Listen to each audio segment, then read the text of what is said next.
Alright, I'm out here at Bud Cummings Road just southeast of Roanoke, Alabama. I got a bit of a small upgrade here to show you on both signals. For whatever reason, CSX ain't replaced that GS Evo, which I'm very certain is a Type 2 because it's pretty much dead. In fact, when I was out here back in 2022, I believe it was, it only made a pop when the crossing started. But anyways, lights thankfully still incandescent, but on this signal the gate arm's been replaced and now the signal is all NEG LED gate lights.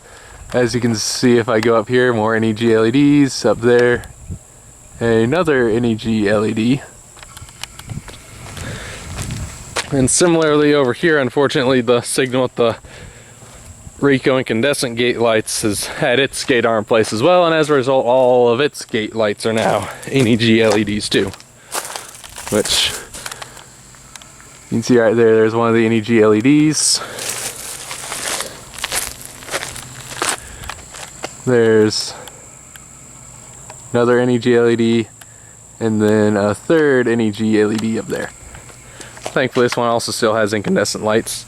But yeah, just thought I'd show y'all that the crossing here at Bud Cummings Road, just outside of Roanoke, had all of its gate, you had both gate arms and all of its gate lights replaced. And of course this is on the CSX Lineville Sub, that way is looking northwest towards Birmingham, Alabama.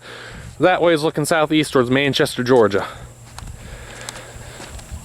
So yeah, that's this little upgrade out here at this crossing.